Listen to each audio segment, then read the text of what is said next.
I found encouraging and somewhat hopeful that even though our country is divided in ways that feel just more turbulent than much of anything that I can remember in my lifetime, that what happened with Jimmy Kimmel seemed to land on a core principle for Americans that didn't exactly create as much debate as it did outrage. And given how skewed things politically are, I was encouraged, because there are all manner of horrors happening all over the globe, that many Americans were indignant as Americans that that would happen to Jimmy Kimmel, and that somebody wouldn't stand up to power when faced with something that didn't feel like it had a lot of precedent. So late night television last night did a good job. Jon Stewart and Colbert.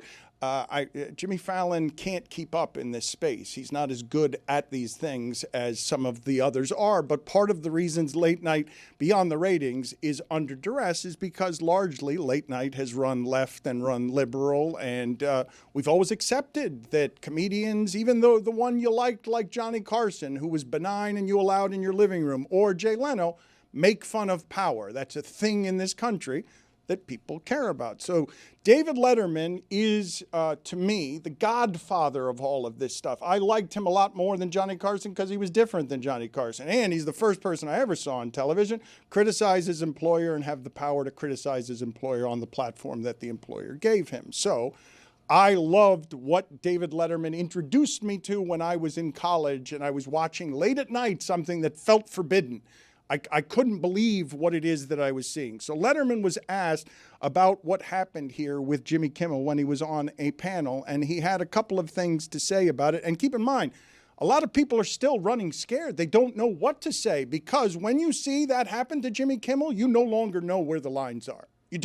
You can't see that happen with Jimmy Kimmel and think you're living in the same time that you lived in moments ago, because what that was benign compared to other criticisms I've seen from Jimmy Kimmel and others. I'm also not really willing to entertain talking about government censorship as if it's a thing that is going to happen when it just happened. We're there, we're here. The alarm bells that were sounded months ago, it's led up to this. It was all forecasted. You see the FCC chair who wrote Project 25 reveling in it. You're here. I did find interesting, though, that Americans, whatever their political leanings, if we polled them right now, they would identify it as censorship and would object in this country to the idea of censorship. I told you yesterday that coming from communism, I had my family, all they got in Cuba was a government newspaper that they knew was lying to them, that they knew that it was propaganda, and I'm not comfortable seeing this happen right now in America. And if I may, I'm totally fine with ABC if their executives got together and said, we need to suspend Jimmy Kimmel. I think there's confusion as to what he actually said, but that's on him for opening the door. It's a sensitive time. It's open to interpretation. And if they heard from affiliates and if this was all on the up and up and they decided to pull him, there are absolutely consequences for things that you say. The problem here is the very clear government interference for many people. That feels un-American, and there is still more reporting to be done on this, because I'm seeing reporting and I don't know what's true anymore, and this is part of what's happening with the media and the information where you just don't know what's true sometimes. I'm seeing reports that Kimmel was asked to apologize to Kirk's family and a variety of things. And I just want to see more reporting so I can find out what is true here. But I want to get this sound from Letterman because he's the first one I ever saw have a freedom as a court jester that I didn't think the court jesters had. Tell us what you think about what happened last night to Jimmy Kimmel. Well, this is misery. And in the world of somebody who is an authoritarian, maybe a dictatorship, sooner or later everyone is going to be touched. But this is me. For 30 years, I did this for a living. So I see this happen. They took care of Colbert. That was rude. That was inexcusable. The man deserves a great deal of credit. He's in the Hall of Fame 9 times. And to be manipulated like that because because the Ellison family didn't want to trouble Donald Trump with this move, so they got rid of him. Not only got rid of him, got rid of the whole franchise. You're not going to have to worry about anything, Larry. It's all gone. It's fine. Good night.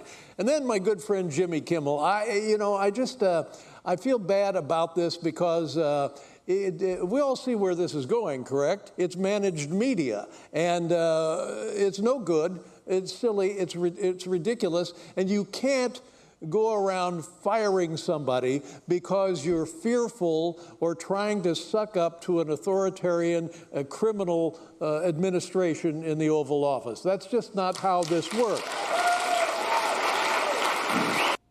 Let me hear the other sound from Letterman as well about how he did this. That was a franchise that he lorded over that just ended 33 years of late-night television that Colbert inherited. Let's hear Letterman's other thoughts. Jimmy Carter, Ronald Reagan, George Bush Sr., Bill Clinton, George Bush II, Barack Obama. Yeah. All right. And attack these men mercilessly, never once. Well, Jimmy Carter, not so much, because what can you say about Jimmy Carter? He was just a sweet guy. But everybody else, we really went to work on. And I can remember Bill Clinton we really went to work on. And then it was like, whoa, this is a gift. What are we going to do? Bill Clinton, he's out of office after 8 years of Bill Clinton. And then George Bush came along, and it was easy motoring after that. But the point is, beating up on these people, rightly or wrongly, accurately or perhaps inaccurately, in the name of comedy, not once were we squeezed by anyone from any governmental agency, let alone the dreaded FCC. So yesterday I was talking about the dangers in weaponizing federal institutions to do things like censor. And one of the things I said by going after the head of Disney is get off your knees and stand for something.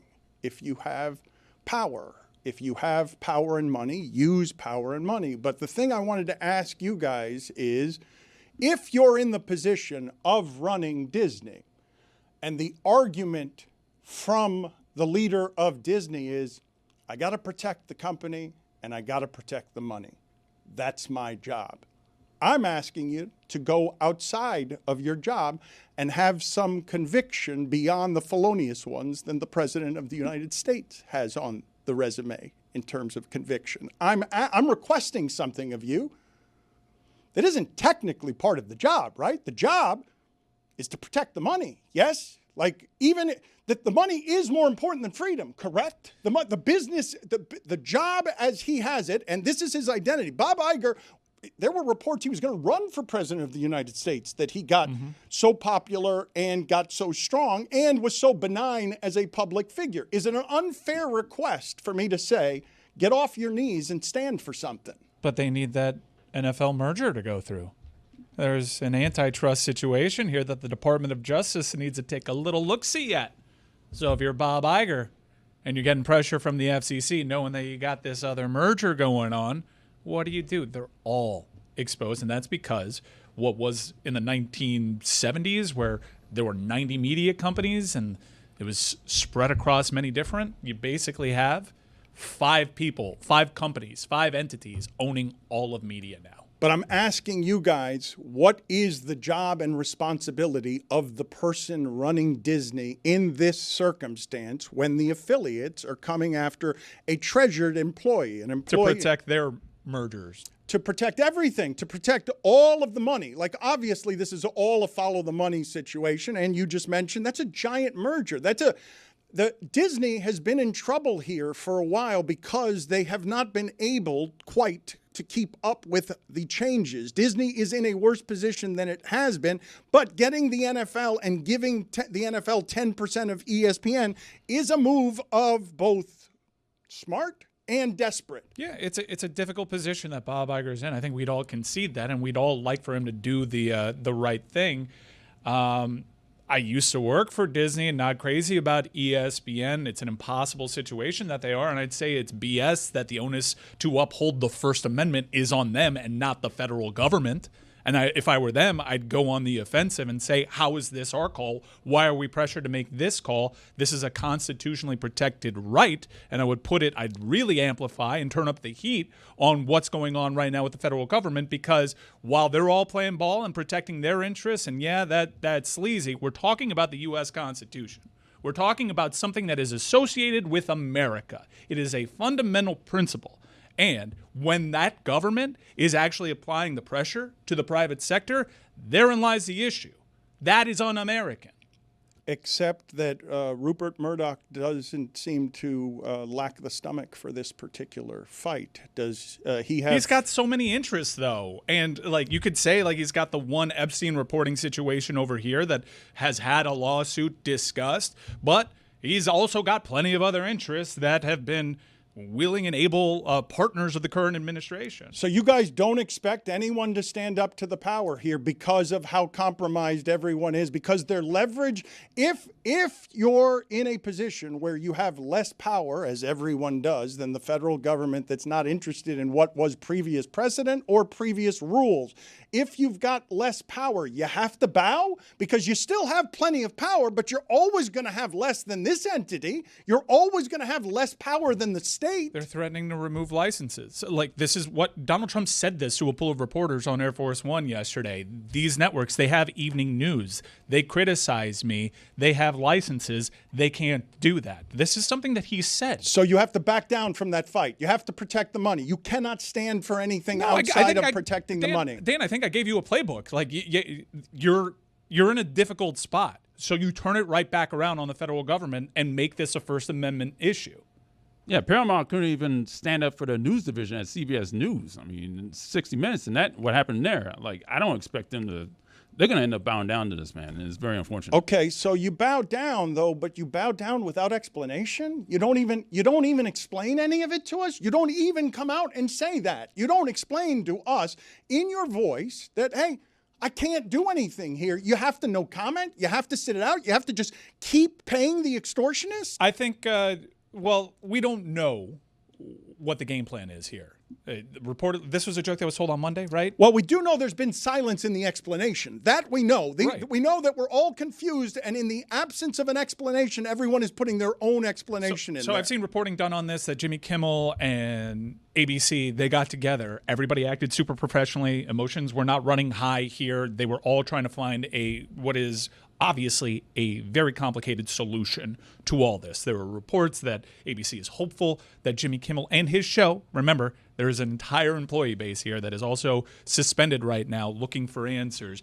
They are working towards a path to getting back to air. And I think the absence of a quote is probably better than a quote that lands on the wrong side that shows that you're kowtowing to the current administration. Oh, but why can't you explain to me why, and this is the specific lack of spine that I find everywhere around corporations that I expect to have some spine.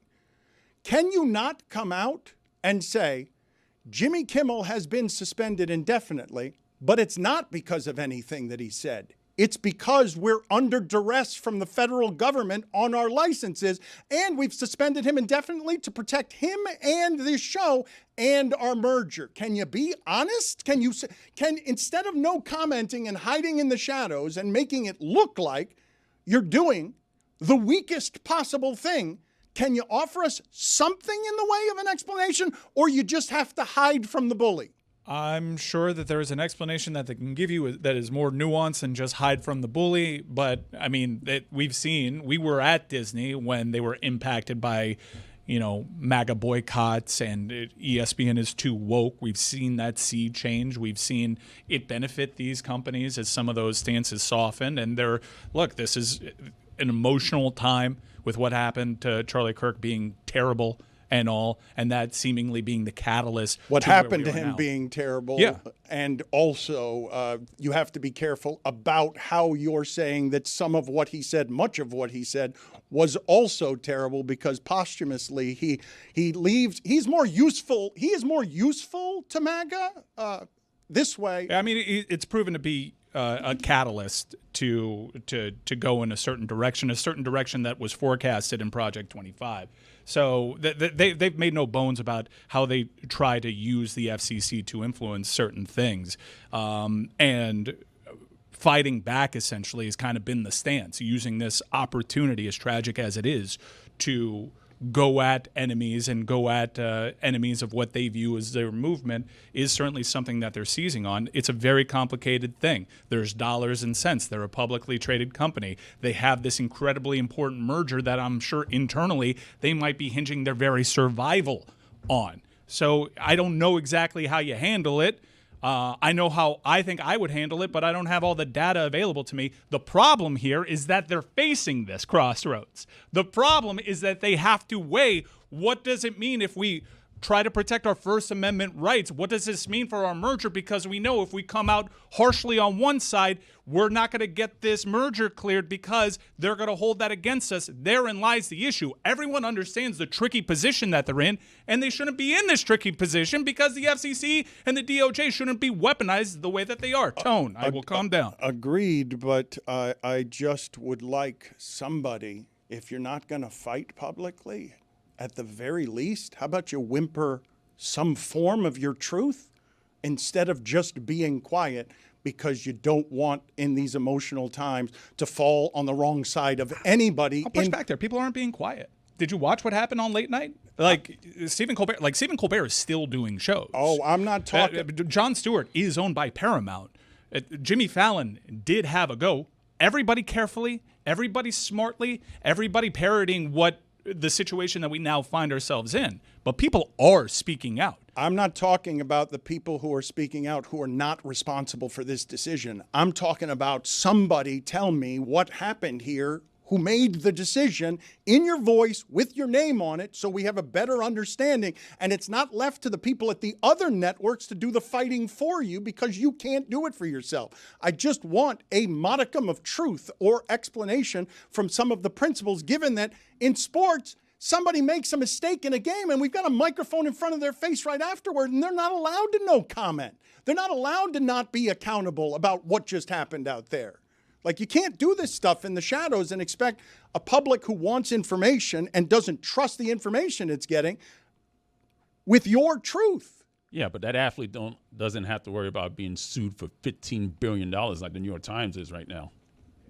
It's just an awfully convenient place for us to say, like, ABC needs to do more, when to me there's a very obvious wrong thing here that should unite, and I'm actually encouraged by how it has united because there are plenty. Again, Charlie Kirk is a martyr for some, but he's a martyr for many who are free speech advocates. And this encapsulates both Dems, heck, independents, and MAGA conservative Republicans. They all benefit from our First Amendment rights. You're saying, and I don't know if I should agree with this, because I know this is the corporate model to no comment. You do not speak in your voice as a corporation. There are very few corporations like Ben and Jerry's that you don't know what corporations actually stand for, because most of them just stand for money and nothing else. How to get more money, what do we have to do to get more money? But you're saying it's made worse by simply laying out for people, either in a quote or by answering questions. Here's what happened and why. Here is the truth from our perspective. I think right now there are a couple important things at play, and we'd be foolish to not say that they are certainly considering their own important mergers and their affiliates' potential mergers. But also, if I'm Bob Iger, if I'm ABC, if I'm Disney, I also work towards a solution that gets Jimmy Kimmel back on the air as quickly as possible so he can speak for himself on this matter, because he's the one that is presently being silenced. So while I'm not possibly appeasing Dan Le Batard and many others that want stronger leadership, I think that this is a situation that calls for tact, and my objective is letting the person that is presently banned from taking the air get back to air, and I game plan with my executives, and I go about the right way of doing that. The part that we disagree on, though, is you're saying it's a time for tact, and I'm saying it's not a time for silence. It's not a time for silence. And you're saying, yeah, you got to be careful. And I'm like, No, he's already bullying everybody and taking their money. He's already doing that. So you keep backpedaling and you keep going, let me be polite here and let me do tact. And you never say anything to us in your voice. Maybe you're right. Maybe it's better to just have people argue about the silence and then Jimmy Kimmel becomes his own kind of symbol because it feels like he's a victim. Look, I've been in situations like this with this show for that company, even independent, where there are certain things that we're just not going to talk about. And they're tough decisions. And I don't know, I've certainly not experienced anything to this level. So I think it's very convenient for me to be a critic and say not enough is being done here. But I certainly know a tricky spot. I've been in a pickle before, Zaz. My movie theater sells pickles.